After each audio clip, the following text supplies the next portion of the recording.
Hey everybody, Joe Bergamini here with Sabian Education Network. Back here on Friday, our wonderful interview series that I've been so honored and privileged to do. And I'm very, very excited today, very excited today because we have as my guest someone who I count as one of my drumming friends who also happens to be one of my favorite drummers, Mr. Todd Sucherman. Welcome, Todd. Thank you, Joe. It's great to be here. Thanks for having me. Thanks for being here. Don't thank me until I give you the third degree. You'll see if you're going to thank me later. No, just kidding. We've known each other since what, 1952 or something like that. So it's pretty comfortable. It's been a while. I assume everyone watching on the Sabian YouTube and Sabian Facebook. Welcome everybody. Come on in, all our SEN family. As you know, you can type in your questions today if you want. But since I love Todd and I have so many questions, I'm not going to take any of your questions. Just kidding. No, not really.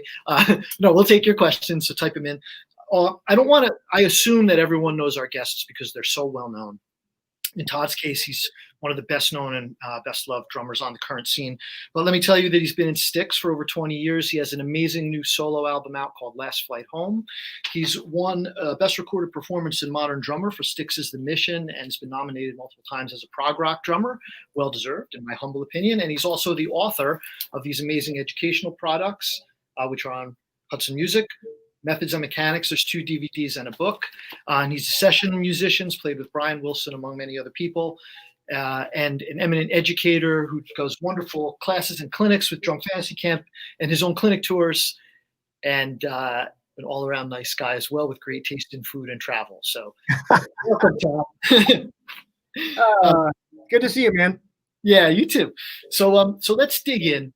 We have a lot to talk about today. I'm sure we're going to run out of time in an hour, but I have to go right now, so that's all the time we have today. Okay, brother, good to see you. So Last Flight Home. Let's start right there. Okay. You've been harboring a secret all these years, which is that you're a great singer. Now I know I've seen you singing backup vocals from time to time, but for those who don't know, Todd sings on the record, and it's not what I would describe as a drum chops record. It's a musical rock/pop songwriter record with great musicianship on it. That's how I would describe it. I hope. I'll take it. No, I mean the whole thing really came about in a very organic and natural way and completely unplanned. But my old buddy J.K. Harrison, who had done a lot of work with in the old days, had been haranguing me for a number of years about doing a record like that, and I always blew him off because I didn't feel I possessed the ability to do that. I always thought it was flattering and cute that he thought that I could do that, but he believed in me when I absolutely didn't even have a shred of confidence in that. And he was tenacious over a number of years. He kept kind of hammering me about it. And he just got to me at a certain point where I was going to be in Los Angeles for a week, and I had a couple days off and a couple nights off. And I thought, what the hell? Let's get together, see what happens. At the very least, we'll have some drinks and we'll have some laughs and, hanging out with my buddy. And, it's by the second day we wrote the song Last Flight Home, probably in like a half hour, like bing, bang, bang, back and forth in a lightning round. And I just saw this thing sort of materialize in front of me. And I thought, we have something here. And working with him's always been so easy, and he's very prolific. And I just had to kind of get out of my own way and let this thing happen. And the fact that it terrified me, like almost wanting to throw up and have digestive issues, like terrified the notion of being out from behind the drums, so to speak. I thought that's where I need to be. I need to do something like that and not hide behind the drums or like do some sort of fusion record where I'm just soloing around kicks, like do something, because to me, the hardest thing to do is to write melodies. Because to me, if the song doesn't have a melody, I'm really not interested in it. Mm-hmm. And melodies and lyrics are the things that have always drawn me to music, way before virtuosity and fantastic chops. Like, I like that. That's fine. I admire that. I've strived to do some of those things. But really, when it comes down to, when I'm cooking or having, moments of in the movie of my life where music is making an impact, it's more on the emotional tip and not like, oh, check that, whoa, whoa, what was that? You know, Yeah. so in the long run, I think that's what stays with people, and that's what stays with me anyway. So that's how the record came about. It was a colossal learning experience because not only do you have to sing in time, sing in tune, but you have to connect to each lyric and then connect the whole thing as one story. And if you're not doing that, I think people can sense the insincerity of it. So like a good actor, you have to get behind every line and mean it and tell a story. And that was a very deep learning experience for me. And then also having to play the drums, thinking about now I'm the guy. What do I want to hear in between the story of the song? So it was a whole sort of new, ship that I was commandeering or something. It was a colossal learning experience. Do you think that what you just said about being the guy now behind the singer, do you think you have a takeaway from it, like that maybe you've changed your approach to the drums overall? Well, as much as I like to think that I always try to support the song and try to make all the right calls, I suppose every now and then you could get into the drummy or drumistic sort of thought where you go, this might be kind of clever to put this here. This might be kind of neat. And there's a couple moments I had those notions or intuitions. And when I recorded them, it was, nope. Let's just simplify that straight away, because it sort of seemed like, here's the story of the song, and now the guy that's telling you the story takes a breath, and now there's a fancy bit over here, and now back to the singer. It kind of had that thing where it took away from the flow of someone telling you a story with a bit of, distraction and fireworks back here. Like when you're sitting having dinner with a friend and there's a screen up there and you're having dinner with a guy that's doing this the whole time. It was like that, a little flash of that. So I figured if I just simplify it, and it worked. It served the song better to play even less than I wanted to. Man, now you're making me think, like, you're probably thinking, all those guys back in Chicago who told me to play less notes, they were right. Dang it. No, but it changes your perspective a little, I guess. I don't know, a bit with a friend of mine, kind of doing like an old timey music producer, saying like, okay, here's what you need to do. Cut it in half, and then cut it in half again. Perfect. I think you have a note on the liner notes. I imagine seeing this, but did you thank Phil Collins for the inspiration? Is he a big factor? Well, yeah, I did. He is singled out in the credits because I always kind of look at it under this lens, and I describe it to people in this lens. Like, if you just look at Phil Collins, who was, before a singer, was an incredible drummer. I mean, his drumming on Selling England by the Pound in 1973, he was 22 years old. That is a prog rock monolith. His playing's unbelievable. The dynamics, it's amazing. And if you don't think Phil Collins is a good drummer, you don't know much about him, get Selling England by the Pound, 1973. It will blow your freaking head off. So Peter Gabriel leaves Genesis in 1975. And it seemed that Peter Gabriel kind of was Genesis. He was this larger-than-life character with all the flamboyant costumes and whatnot.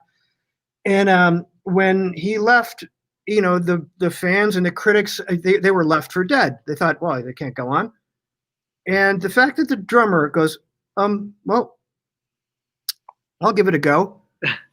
And then their next record is A Trick of the Tail, another prog masterpiece, and goes on to be their most successful record to date. That's tantamount to Bono leaving U2 and Larry Mullen Jr. going, I'll give it a try. And then the next U2 record with Larry Mullen Jr. as the singer becomes the best-selling record to date. That's how improbable and incredible that story is. Anyway, I happened to meet Phil Collins for the first time in my life through Nicholas, and Nicholas and I were writing back and forth on Facebook for a number of months before that. And the fact that I got to meet Phil and have a lovely 10 minutes with him before a show, during the time that I was making this record, that sort of added this little magic fairy dust to the whole thing. And I thought, yeah, I kind of got to see this through. Yeah. So yeah, he's always been a big influence on my playing, and I suppose singing and melodies and writing. And I got to tell him that too. Oh, that's tremendous. That's tremendous. Well, as far as the drummer singing thing, well, before I say that, given the quality of your record and your singing, I just want to say here publicly that in your future life, I would like to be your Chester Thompson. I just want you to know that. I just want you to know that. FYI, I'm sure everyone will get in line, but please give me. Thank you. Yeah, I have no misgivings about, or trying to be some sort of a giant pop star and taking it on the road. It was really a grand experiment to see if I could do something that I honestly didn't think I could, and was encouraged along the way by the very select few that heard anything from the record. Even my mother didn't know I was doing this record, because there was part of me, I didn't believe that I was actually going to, take the ball into the end zone. Right. But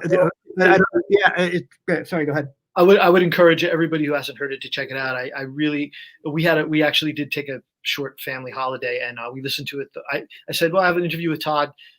As often, I'll do some research, before I have a guest on. And in your case, I know a lot of your work, but I hadn't heard it yet. And the first time was the research time, and then the subsequent 10 listens were like, this is really good. So I would encourage everybody to check it out. It really is a great record. And I was watching an old Eagles show talking about the drumming playing thing, and you watch Don Henley play and sing. Like, if you did it live, you'd have to play and sing. Like, that's no joke. Like, I watched Don Henley and Phil Collins do that. I'm like, are you kidding me? I can barely hold it together. And they're singing on top of it.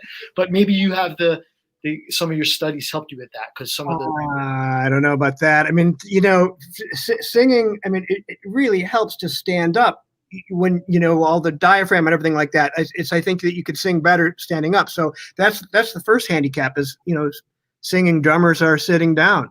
I guess for the exception of Andy Sturmer from Jellyfish.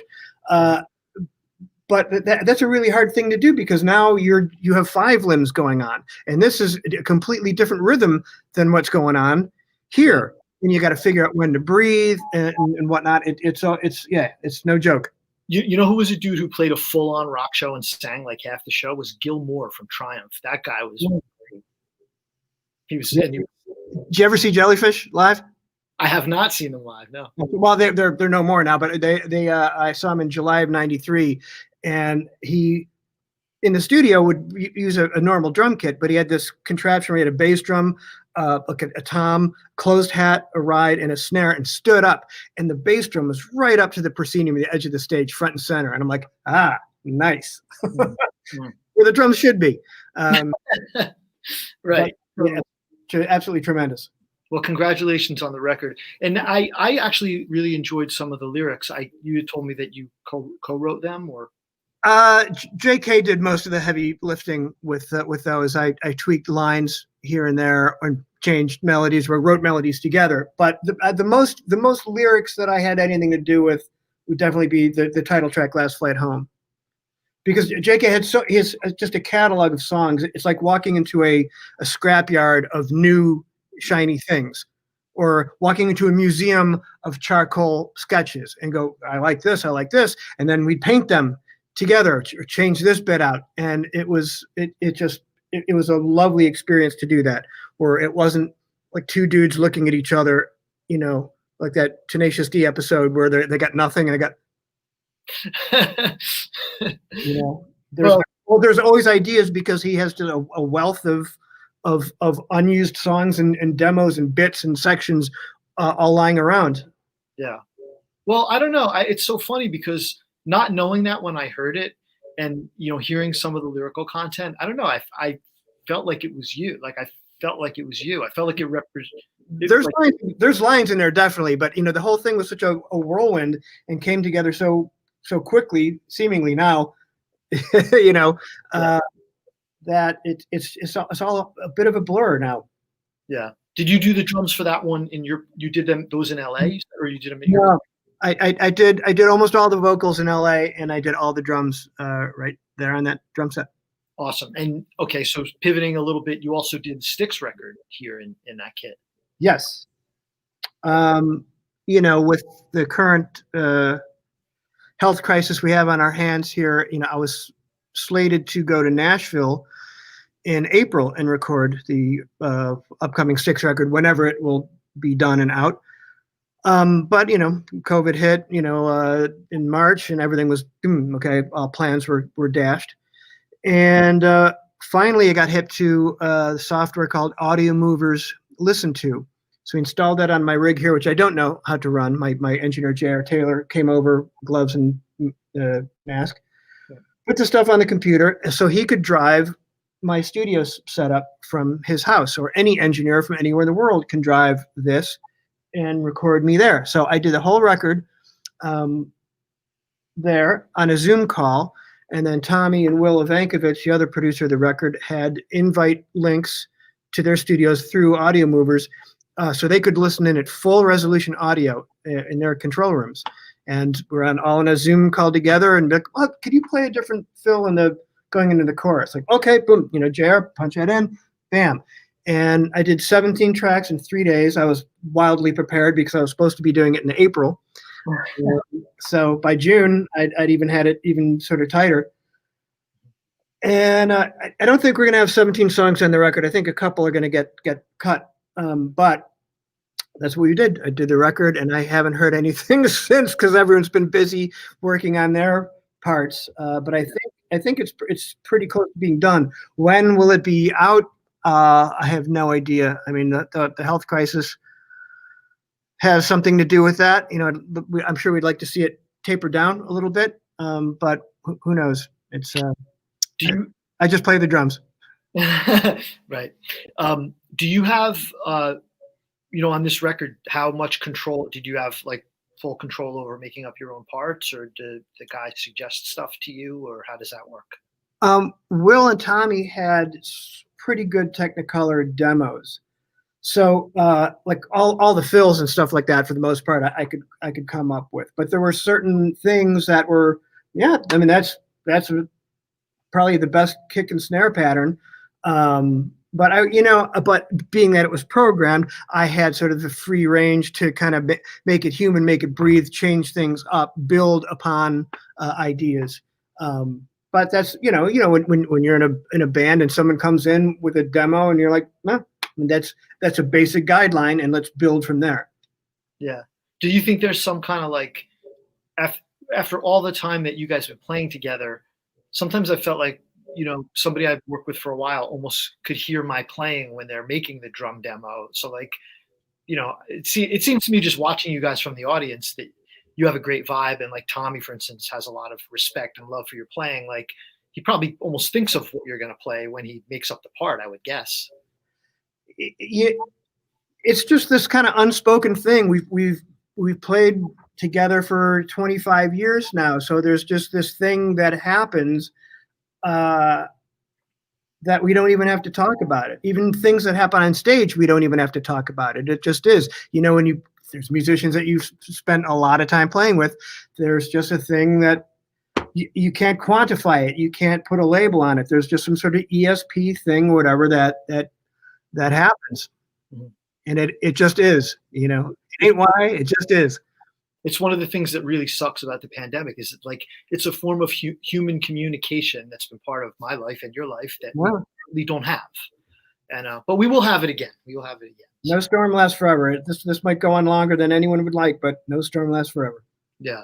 When you're on stage with the guys, actually, it seems like, I mean, you guys seem very happy together, especially like you and Ricky really seem to connect. Like, you have your little splash things you'll do where he'll like it just seems like you guys have a good vibe together.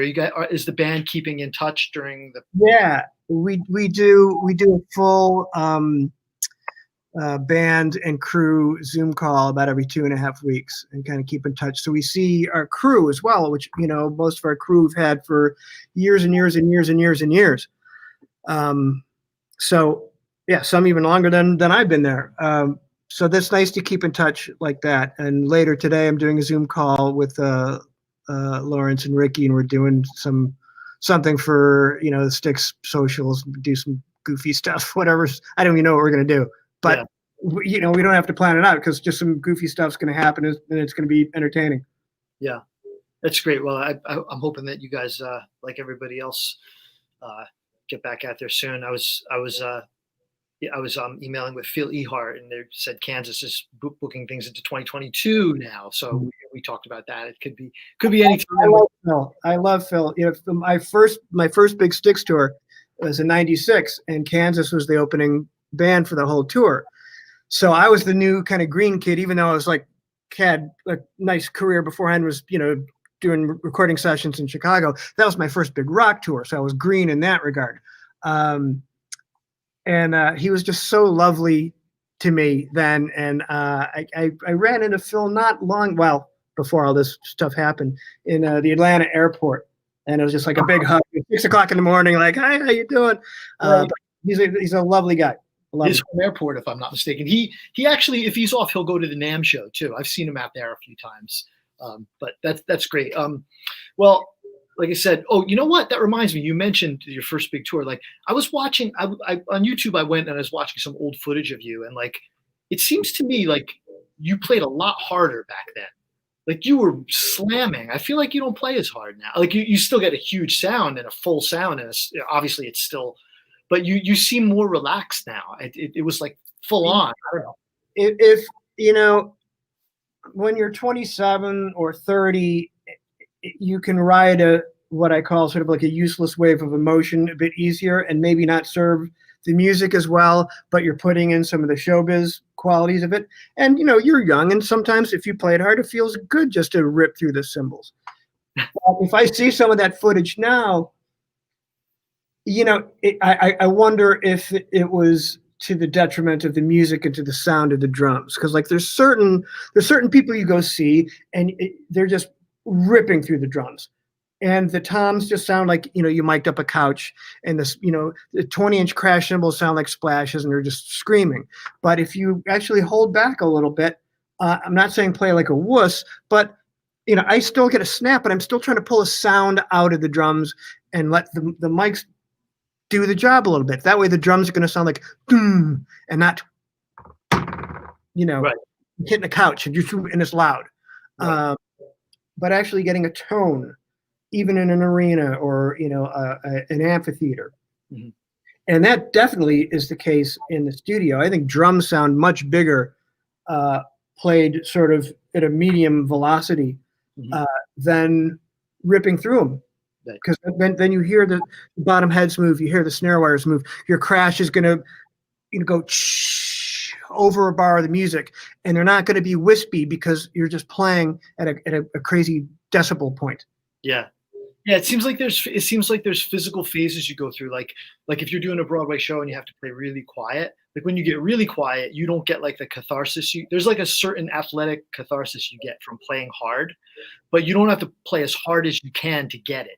Like I guess a perfect example, I think the way you play now, and Simon Phillips, like he plays hard, but never hard enough to choke anything. I mean, right? Yeah, I think that's a lesson that comes from experience. And I could see someone who's 16 or 22 disagreeing with me. I remember seeing Bernard Purdy at Zildjian Day, 1983. And he said, all these drummers with their cymbals way up here, when they get to be my age, they'll be down here. And I was 13, and I'm like, nope, my ride cymbal's always going to be up there. 1983 style. You look at Vinny, you look at Peter Erskine, you look at Steve Jordan, you look at Steve Smith. Like if your ride cymbal wasn't up here, I wasn't interested in you, because that's the place to put it. Right. But there's certain things, when other drummers sort of got a little older, I started going, is it because are they getting old? Are they're not playing the same? Because now I'm 27, and so my heroes are playing a little lighter, and now I find that happening to me, and I still have all the facility and in me, but now my ears are going, that doesn't sound as good. Mm-hmm. It actually sounds bigger and better to hear the cymbal ring and not make it scream. Yeah. And when I've said that before in posts like Drumeo, then there's the litany of people that say like, "Oh, what works for Dave Grohl?" Like I never thought of like I want Dave Grohl's sound. No disrespect to Dave Grohl, he's great, lovely guy. Met him a few times, but his sound is something that I don't strive for in my sound. So that does work for Dave Grohl. Right. But if correct me if I'm the wrong. point is, you know, that's kind of the thing. To each their own. And this is just where I'm at. You know, after doing this for 49 years. Yeah, well, there's certainly a I was going to say, correct me if I'm wrong, but I don't think Dave plays the whole show on drums anymore. He's like out front, right? So he doesn't. No, but even when he would play or like go back to their Nirvana records or something, Right. like, okay, but that was that thing, you know, of that time. And then, you know, Dave was what? He 27 now, or we're the same age, so he's 51 now. Right. You know what I mean? I'm all about sound and letting these dictate everything. Right. Well, you have such smooth technique and you get such a full sound that it sounds amazing. I think, you know, it's funny. When I got to sit behind Neil Peart at Soundcheck, I realized like he hit as hard as hell right until the end, and he hurt a lot because of it. Like he was, everybody knows he was like having tours where he was struggling. And on which note, I believe you were going to take part in a little tribute to him for on the virtual Modern Drummer Festival that's coming up. Yes, I just yesterday recorded and filmed my segment. I was very honored to be asked to participate, and you know, it all happened really quickly. I mean, it seems like it was just a week ago I was asked, and then they wanted everyone's stuff sort of right away. And it's going to be on September 12th, and I thought, geez, are they really going to pull this together so quickly? But it looks like they are. So I wrote, you know, Neil was a great composer of parts. He was not a freewheeling improvisational guy, you know, the way, you know, Vinnie Colaiuta could crap Mona Lisas on command. Neil thought out all his pieces, and so I wanted to kind of compose a piece in that same way. So it's like a 4-minute piece in 13/8. You know, because you know, Rush, they often played in odd time signatures, and when I was young, they were, you know, sort of one of the bands that was introduced me to some odd times. As I had an older brother that was listening to fusion and had, you know, Return Forever records, and then I heard UK and stuff. So but they were part of the lineage of my development, because like I remember when those records were coming out in real time, as opposed to like kind of getting them after the fact, after they've been out. So that's what I wanted to do, and it was I'm really thrilled with how it came out. Actually, my engineer just sent a rough mix to right now. Yeah, I'm excited to be included in hearing and seeing what everyone else is going to do. That's great. Well, thank you for. I got it. FYI, everybody out there in Drumland listening, I got a little preview of it, and it's really awesome. As expected from Todd. So you guys definitely have to check that out. Really cool. 13/8. Come on, man. You're trying to confuse everybody. That's crazy. But it grooved though. It grooved. Keep it simple. Keep it on 9 and 13. I love it. I love it. 9 and 13 pays the bills. You know what I mean? You know, there might be someone young listening that doesn't know what you're thinking. That's a joke. Did you? Speaking of which, this is a question I don't think I've ever asked you. When you Sabian Education Network, of course, is why we're here today, kind of. Who were you? Did you have influential and important teachers in your early days? My father, he taught me how to play, and he taught me how to read. And you know, at a certain point, I remember him saying, "Well, I don't have really much more to show you," because my dad was a big band drummer, like timekeeper, like Dave Tough type of player. No frills, just setting up kicks and driving the band.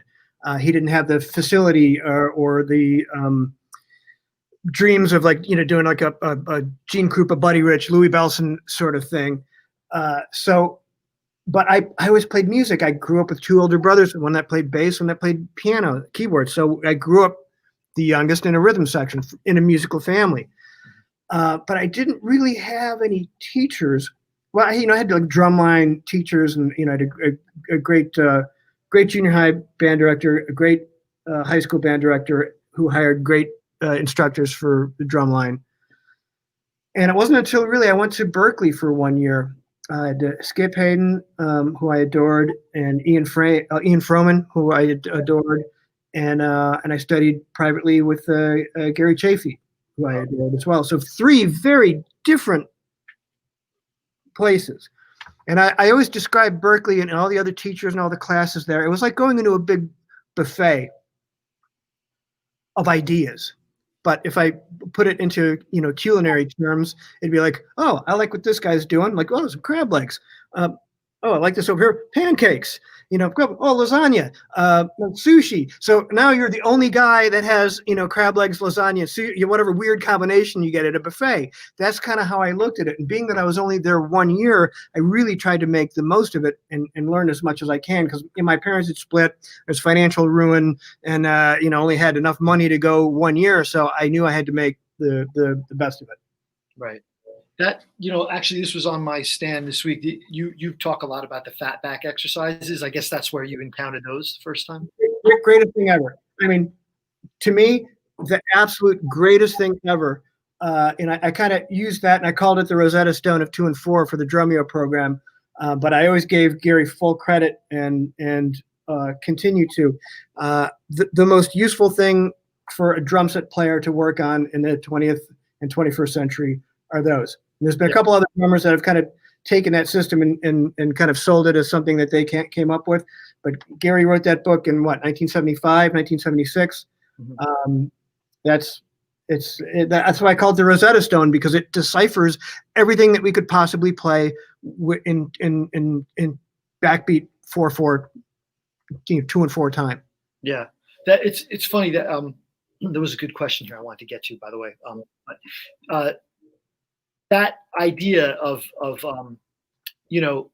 essentially you're combining different ostinatos with the ride or the hi-hat, and then and then snares in the fatback ones on 2 and 4, but then later on they move, right?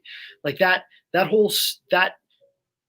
every possible permutation of 1 beat of 16th notes has been used by like dozens and dozens of authors, but yet certain people, like recording drummers, like they have a way of creating something special with it. And Gary's intellect just comes out in the patterns books. Like just when you read the text that he has of how to practice it, it's just so impressive and so like very specific, like to the way he wants it done. And did you experience that from him, or? Yeah, one regret that I have is that I never thought to record my lessons with him, because I would walk out of there every day feeling like Charlton Heston coming down with the tablets with a streak of gray. I got a streak of gray in my hair. I would walk out of there just blown away, even if we, spent more than half the time just talking, just hearing him talk about concepts, or, saying, check out Tony Williams on this thing. Like, this is what he's doing. He was such a great educator that I wish that I had, because I can't remember. It's 100 years ago now, and I can't remember certain things, but I remember the way I felt, and I remember I can hold on to that feeling. And I'd like to think that some of those things that he said just seeped into me through osmosis or whatever. But yes, he was very methodical and logical and a great educator, and he lays everything out where it kind of makes sense. And his polyrhythm stuff is so deep that it's really hard you can't really work on that on your own. You have to study it with him or someone that studied with him to know if you're doing it right, because you could try to play that stuff and you go, I don't know, is this right? Right. It's highly difficult stuff. Was he intimidating at all? Yes. Okay, so I'm gonna give a secret. I don't know if Gary always did this or not, but this is something that I used to do when I taught for a while after lessons with him. So my first lesson with him, I go in and he's got a very low, like Jeff Porcaro type of voice, and just very kind of stoic.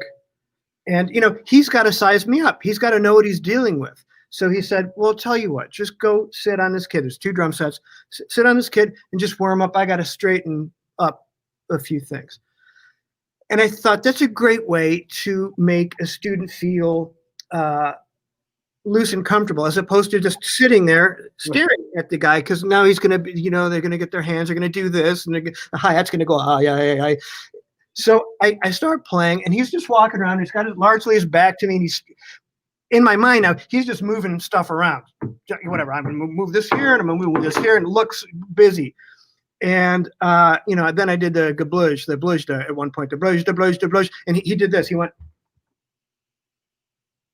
I'm like, oh, you know that one, because back in 1987, that wasn't as, you know what I mean. There's only a handful of guys that ever even heard play that. It's rampant now, like a plague. But but back then, there's like, I could probably count on one hand the guys that I ever heard play that. But that's the look I got from it. Just so but I thought that's a really useful tool to make a student feel comfortable, and then you're sizing up what the player has in their bag, so you can now address them properly. Yeah, it's such an endless process. Like I've been shedding from like the four limb John Riley stuff. The second chapter in this book, where he goes into the harmonic coordination, where you play like all the partials of a triplet, but they're in unison. That's like ridiculously hard. Like it's like I felt like I had some disease, like it affected my coordination when I first tried it. Like I just couldn't have. So some of the stuff is, I mean, it's still very cutting edge as for as long as that book has been out. I mean, the fatbacks, you know, I've been pulling out for what, 31, 32 years now, and there's still things that I'm like, I should probably have that a little better than I do. Like I know that, or, you know, I'll come up to him, oh, you, and it still feels a little bit like I'm throwing a ball with my left arm and not comfortably with my right. So it's one of those things where there's always a permutation that you can think of. Well, did I play the eanda ostinato while playing eighth notes on the hi-hat, but playing, you know, chip slosh, you know, have I done that? No. Okay, do that. Or right. Doing it open-handed. You know what I mean? There's always some way to look at that and do something new with it. It's not about just getting through it. It's sort of like this living organism that commands you to keep going through it and going through it in different ways and at different tempos and at different volumes. Because if you really get that down, well, you've been to the gym. There's no permutation of any ostinato that you can play, and you can improvise with your bass drum underneath it. And you're not worrying about what notes hit together where in the space. You've gone to the gym and you've worked out on every single machine that there is. So now it's up to you to take that and speak conversationally with it. Mm-hmm. I'd like to think that I have touched this during the pandemic, because, you know, we can't play with anyone we can practice. Certainly not the way Steve Smith or David Garibaldi have touched it, but like if you choose to do so, you will always find those things that oh wait, that one's not smooth, or that. So are you practicing a lot during this? Do you have the inspiration to do that? Yes, I was practicing for a while, but, you know, thankfully I've had things to practice for. So, you know, when the pandemic started and, you know, I wasn't going to go to Nashville, I still worked on 17 stick songs, because I knew at some point it's going to happen. So I didn't want to stop working on that and forget what I wanted to do. You know what I mean? Like if all of a sudden to 2 months later, like, wait, what did I wanted to, you know, I didn't want to have that experience. So I always kept 3 or 4 songs fresh. I did go through, you know, some of the fatbacks and go through some different things. But then thankfully, after the Audio Movers things came up, I could say yes to sessions, and things were kind of coming in, and some were relatively difficult and challenging and commanded my time. And again, I don't have the Vinnie Colaiuta thing where I can just sight read or just, I like to have a piece of music and kind of think about it and then do it. Also, if I'm able to record it quickly in 1 or 2 takes, that's more money that stays in my pocket, where I don't have to pay an engineer. If I got to pay an engineer for an extra couple of hours because I'm like, nah, I wasn't really prepared. You know what I mean? Yeah. Because I hire an engineer. I don't know how to work my stuff. I'm not a great or patient troubleshooter when it comes to technology. So that's a great point, because we've done a lot of these webinars, not interviews, but we've had panel webinars where we talk about technology, and it's good because that's one of the things I asked you in private. Like there's a lot of things to learn right now when we're all working remotely. And so it's good to hear you talk about the things you took on versus the things that you asked for help with, because having an expert to help you out sometimes can be great. My team of Eric Doris when it comes to film stuff, and J.R. Taylor when it comes to audio, they've been my guys since Methods and Mechanics in 2007. So, with the whole Zoom thing, I just wanted something simple over here with Pro Tools, where there's an icon that I could click and boom, a whole scene would be set up. So I take a headphone amp out, my whole rig, over to a Focusrite Scarlett, buy the kit that plugs in there. I go through the audio stuff in Zoom. I got a headset mic. And so now I'm set for teaching, one-on-one or master classes that way. And I don't have to worry about this other than it just everything working, but it's really simple. But like anything, there's a learning curve. I got to do this. I got to click on this first. I got to do this in the settings, and boom, and then it's up. And it's always very daunting for me at first. And I feel like Grandpa's got to learn something.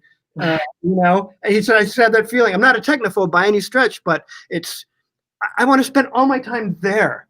Yeah, doing that, and all this extra stuff that exists. That I want this to be a studio. I never wanted this to become a photography or film studio. I want this to be my drum studio and a recording studio. But, at the same time, you have to adapt to what's going on in the world, and that's what we're all doing. But did you have a little bit of, like, for instance, I was teaching online for about 4 years, not to the level I am now, before the pandemic. You started doing tracks for people out of your studio before the pandemic, right? So you had a little bit of a head start. Oh, yeah. But again, I'd always have JR come over here and we work together. Yeah. And he's a great musician himself, so it's nice to have someone to bounce ideas off of, like, do you like take one or take two? And that in a collaborative way, because I trust his ears, because he's been the only engineer I've worked with in this room since I got recording stuff in here around 2008. Wow. Yeah, this is so true, having that other set of ears. Hey, speaking of the DVDs and especially the book too, any quick suggestions if there's any of our SEN drum teachers listening that haven't checked it out, how they might use the book in their teaching practice or with their students or anything like that? The book is really a companion guide to the DVD, so it helps. I've never been like a voracious reader or devourer of books, so it's sort of laid out is the examples, some of the teaching examples from the DVD, all the solos and all the songs, including I think 4 of them with that are play-alongs in there. Right. So it's sort of a companion guide to the DVD. That's how I would sort of approach it, or choose a song out of there. I think there's 8 songs. That's what the notation looks like. Couple stick songs, Jerry Goodman song, "Tears of Joy," which is in 13/8. Right. It's pretty advanced stuff there. I mean, that's you really got to be quite a sight reader to kind of go through that. And shout out to Brad, who's watching with us today, who did Hi, Brad. He did all the transcriptions as well as the engraving, right? Yeah, Brad, he has an immense talent that I never developed, which is that for transcribing. He's just always been just a maven with that, and I've known Brad since, I guess maybe in the late 80s, 1990 at least. But yeah, he's always amazed me and astounded me with his abilities. There he is. Hey, Brad. Hi, Brad. Thanks for being here. There was a good question back up here. I didn't want to forget about it. It was from Ignacio de Fresco from Sicily, great drummer who was one of our guests. Here he is. Okay. He's basically just asking about your headphone mix. I find this to be interesting. What do you like to listen to when you're recording? How loud is the click and the drums to the rest of the band? And then within the band, are any of the instruments particularly loud? Thanks. It depends on what I'm recording to. You know what I mean? Am I recording to final tracks Am I recording the things that are going to be replaced? Or am I recording the things that aren't even there yet? But yeah, a good general rule is I like it to sound as even and as musical as possible. I like to see the big picture. I like the drums louder in a live context than I do in the recording studio. The click is pretty loud. I used to have the click stupidly loud, and I think finally I've learned another thing of more experience or being more mature is I don't need to have the click going like,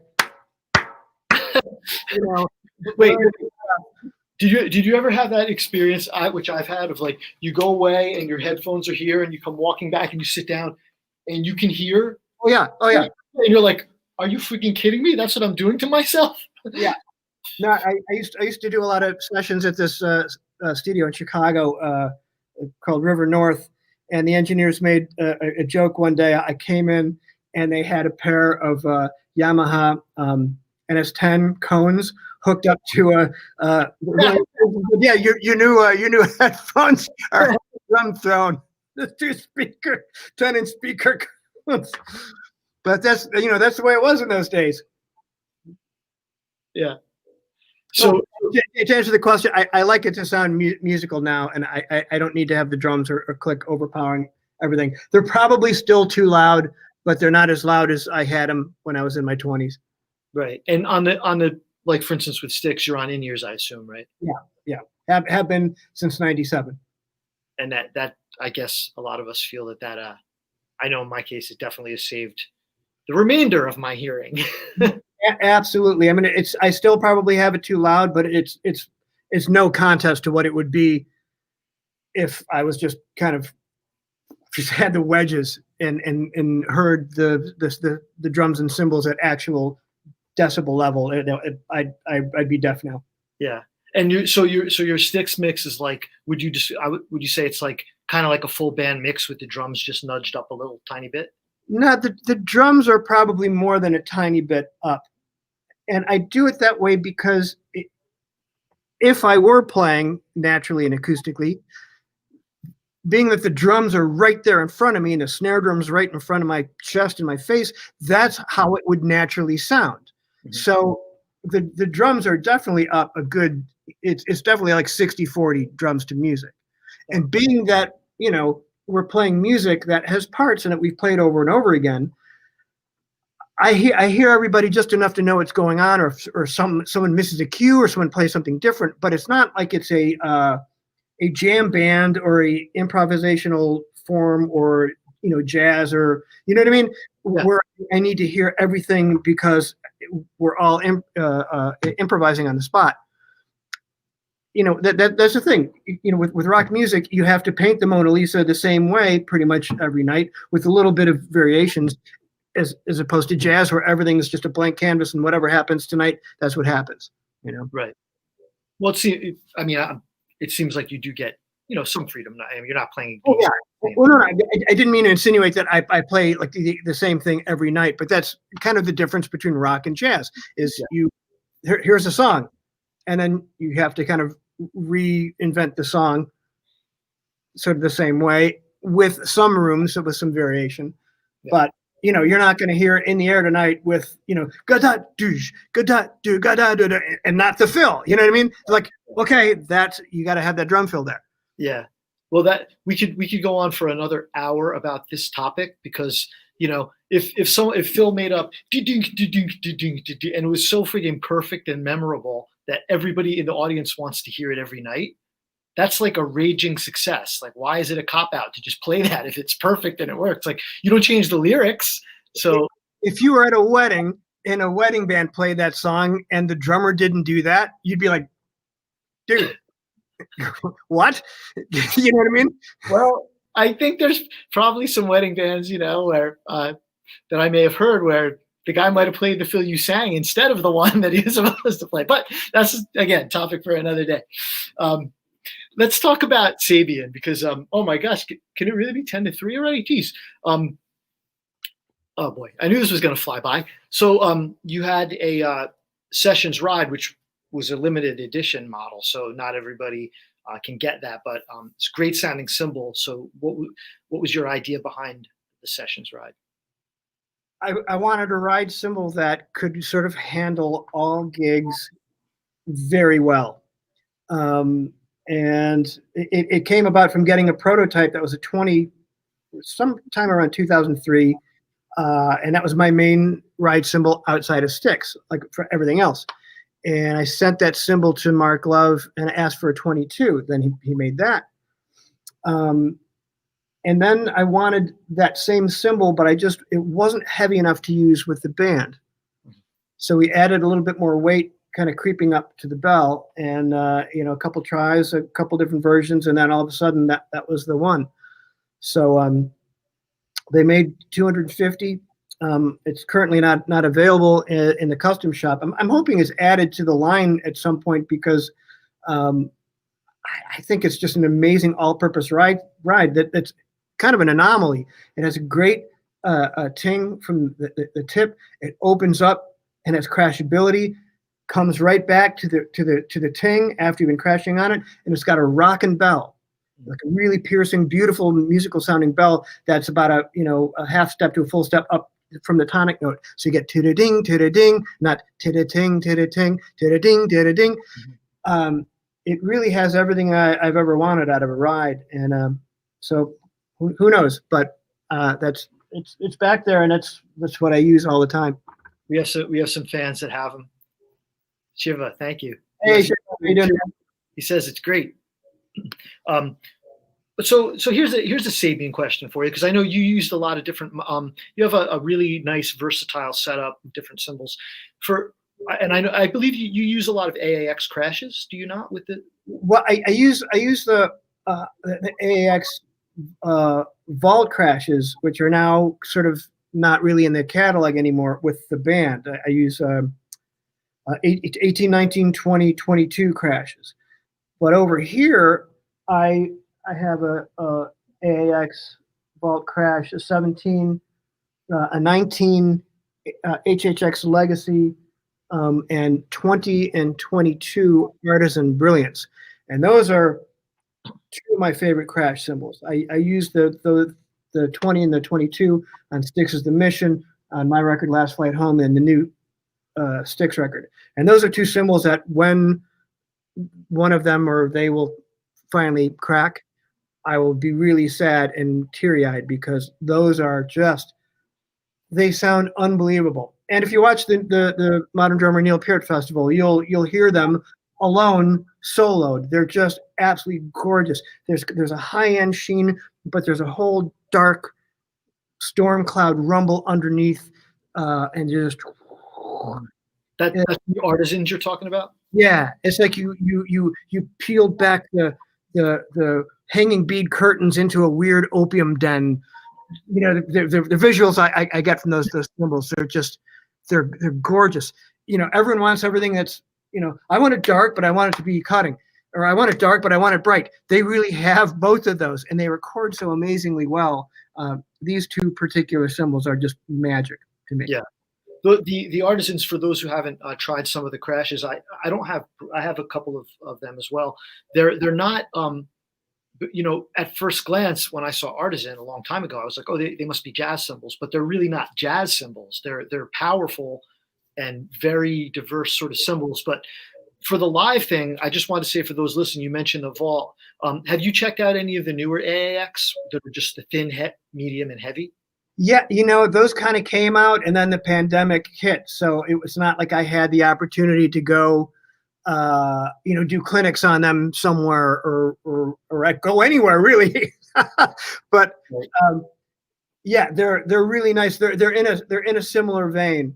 The thin and whatever, they're a little thinner than the vault that became the V crashes. But they're beautiful and very musical, and they kind of have their own thing with kind of that warm but bright shimmer that cuts. It's a musical sound. Here's a great comment from our friend Jimmy Keegan. Hey, when he joined Sabian, choosing a few test cymbals, I just told Stanky to give me what Sucherman is using. Perfect. Cool. How you doing, Jimmy? Yeah, I mean that's a lovely thing. Is I love having a lot of cymbals and trying to choose cymbals for the music or cymbals for the gig. I mean, I have right here a cymbal I just took off. It's a hand hammered HH Raw dry ride. Oh, nice. Super dry, and I use this on both methods and mechanics as the ride cymbal over here, sort of the melody right side audience perspective. And it's just really, really a cool cymbal. And whenever a clip from that is posted, people are always, "What's that ride? What's that ride?" But it's really, really dry, but it still has a thing. It's not just a slab of metal, you know. Right. Well, if anybody, I have a set of those AAX.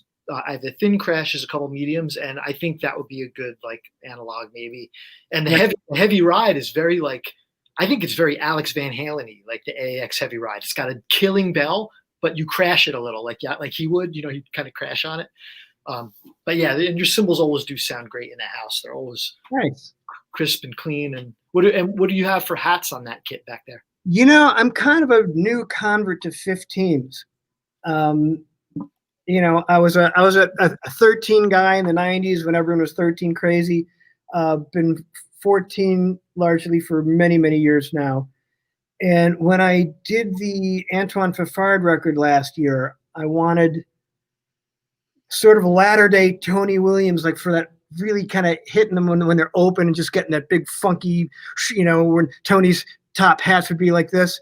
And so I called up Chris Danke and I asked him, what do you think would be for that? And he said, 15 Artisans. I said, that's what I was thinking. I'd love to try them.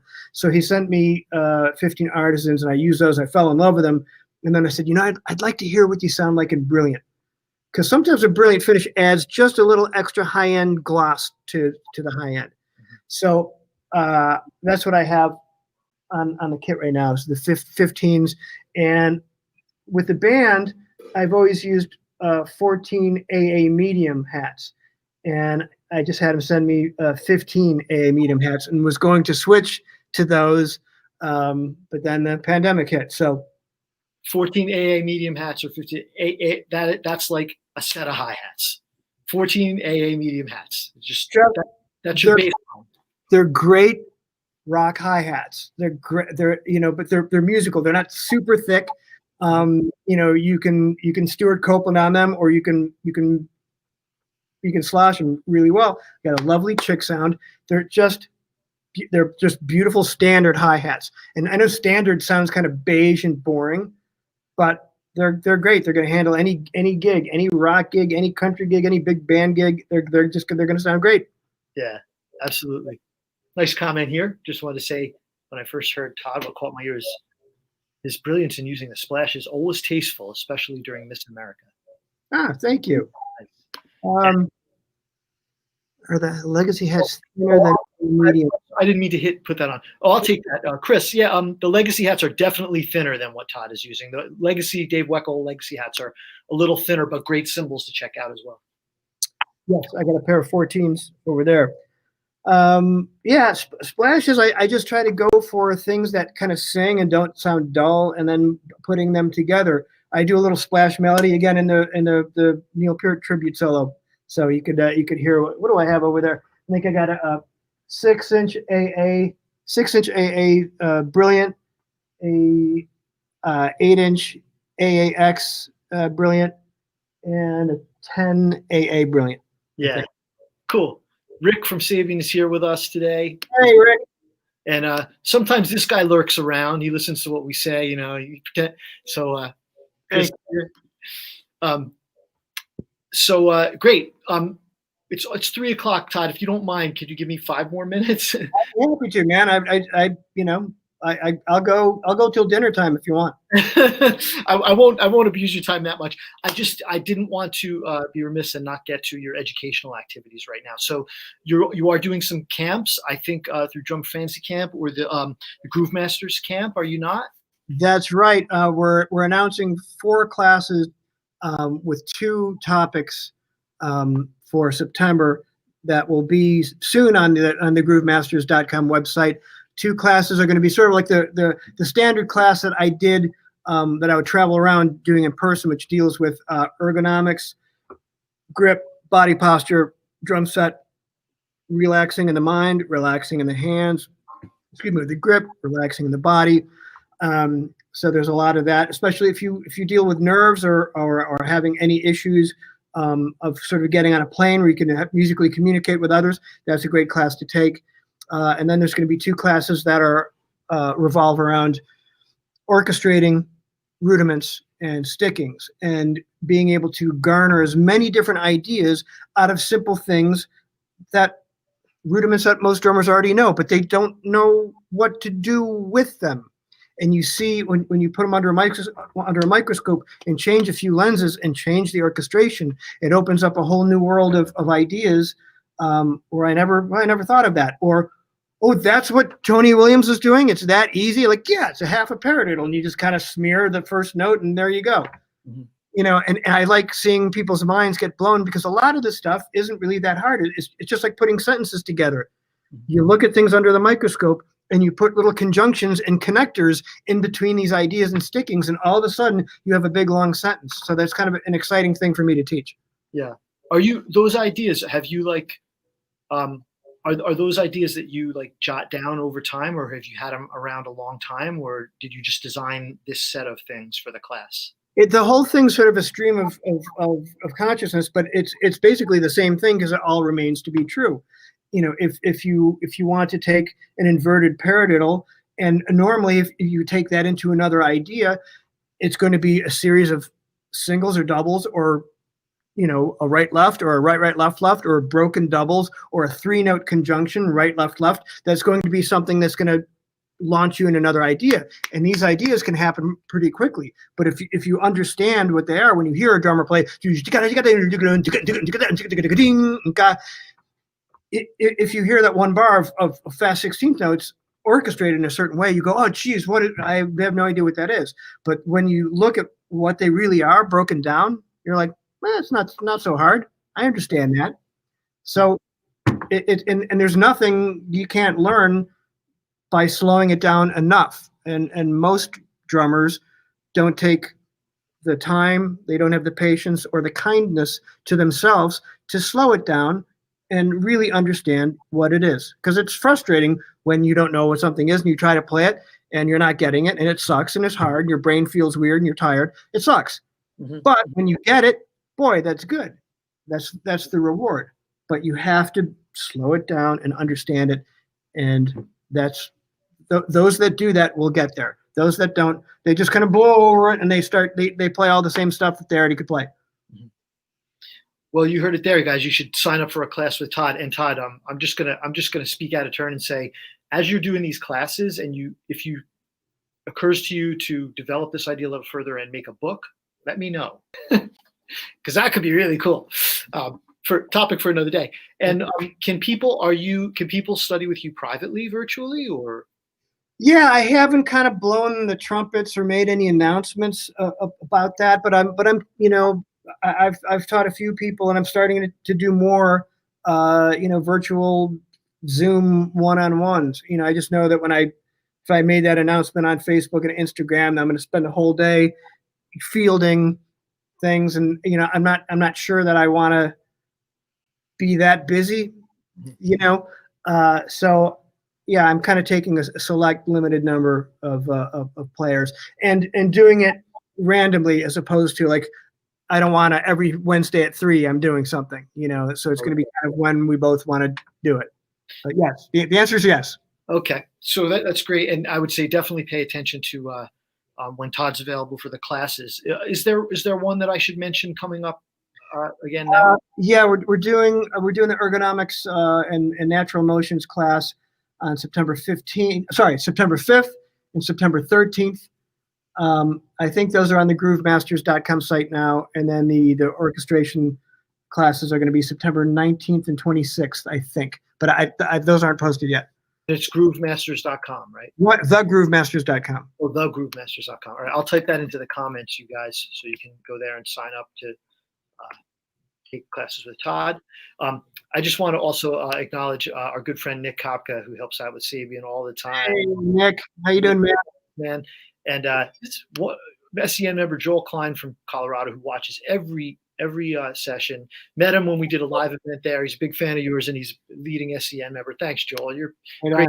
Joel was here with us, man. Awesome. Well, you know, we could go on all day, and man, oh, wait a minute.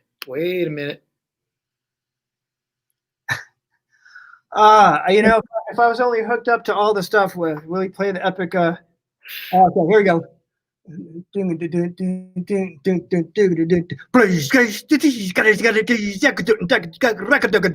that one? And there's ding ding ding ding ding ding ding ding ding ding ding. You can do right now, Chris. Sorry. Even better. We'll take a rain check on the performed version for a future session.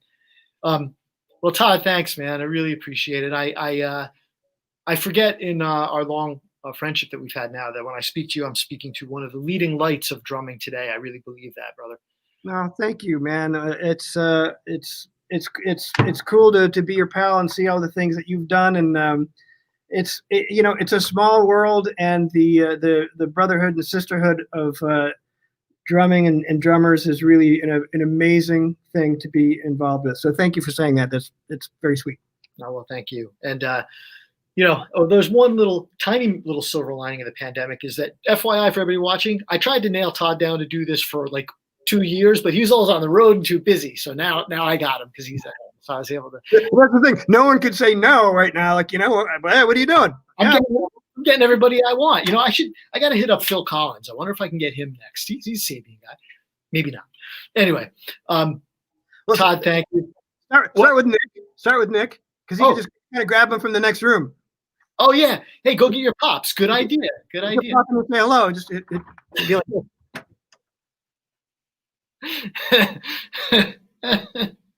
and even that would be great. But in all seriousness, Todd, thank you. And after a little time goes by, and if you're open to it, maybe I'll have you back on for a part 2. We can take some more questions and things. Anytime. Like tomorrow's fine. Oh, great. Well, I'll hit you up. Thanks, Todd. It's been a blast, man. And you're the best. Thank you for being such a great drummer and inspiration to us all, and for supporting Sabian. And all you guys listening, as you know, if you haven't gone to sabianed.com, if you're a drum teacher and signed up for the Sabian Education Network, what is wrong with you? Go there, sign up, join us, and keep coming back every Friday. We have a great September lined up. Actually, next Friday I'm supposed to have Brian Fraser Moore, but he's going to be doing an Alicia Keys record, so I'm waiting to see if he can squeeze us in before he gets into the studio to do that record, which would be great. And then we also have Billy Cobham coming back for a part 2. And then we'll have the great Marcus Baylor with us, and our old friend and also inspirational drummer and motivator Rich Redmond. So September is going to be killer. Dom will be on co-hosting with me for a couple of those. So join us for that. Todd, thanks again, man. Thank you, Joe. Stay safe, man. Everybody have a great weekend. See you next week. Bye-bye.